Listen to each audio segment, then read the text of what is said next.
யானைக்கும் சிலந்திக்கும் போட்டி வந்தா என்ன ஆகும்? ஒரு கோயில்ல யானையும் சிலந்தியும் போட்டி போட்டு சிவனுக்கு பூஜை செஞ்சதுனாலதான் அந்த கோயில்ல தண்ணீர் எப்பவுமே இருக்குன்னு ஒரு கதை இருக்கு. அது என்னன்னு பார்ப்போம். திருச்சி பக்கத்துல இருக்கிற திருவனைக்காவல் பஞ்சபூத ஸ்தலங்கள்ல ஒண்ணு. இங்க சிவன் நீரின் வடிவத்துல இருக்காரு. இந்த கோவில்ல ஒரு பெரிய கதை இருக்கு. முன்னொரு காலத்துல யானையும் சிலந்தியும் சிவபெருமானோட தீவிர பக்தர்களா இருந்துச்சுங்க. யானை தினமும் காவிரியில இருந்து தண்ணிய கொண்டு வந்து சிவலிங்கத்துக்கு அபிஷேகம் செஞ்சு புதிய பூக்களால பூஜை செஞ்சுச்சு. சிலந்தி என்ன செஞ்சுச்சுன்னா சிவலிங்கத்துக்கு மேல வலை பின்னி கொடை மாதிரி அமைச்சது. எதுக்குன்னா வெளியில இருந்து தூசியோ சருகோ லிங்கத்து மேல விழக்கூடாது. ஆனா அடுத்த நாள் யானை வந்து பார்க்கும்போது சிலந்தி பின்னின வலைய பார்த்து இந்த அசுத்தம் எதுக்கு இங்கன்னு நினைச்சு தன்னோட தும்பி கையால ஊதி தண்ணிய தெளிச்சு அந்த வலைய அப்புறப்படுத்திடுச்சு. அபிஷேகம் செஞ்சு மறுநாள் மறுபடியும் வலைய பின்னும் யானை அதை மறுபடியும் கலைக்கும். இப்படி போட்டி தொடர்ந்துகிட்டே இருந்துச்சு. ஒரு நாள் கோபப்பட்ட சிலந்தி யானையோட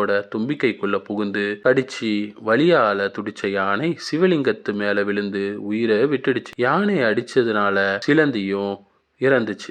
சிலந்திக்கு சிவன் செங்கோற்சோழனா அடுத்த பிறவி மறுபிறவி கொடுத்து நிறைய கோவில் கட்ட சொன்னார். யானைக்கு முக்தி கொடுத்தார். இந்த சண்டையில யானை வழிபட்டதால் தான் இந்த ஊருக்கு திருஅணைக்காவல்னு பேர் வந்துச்சு.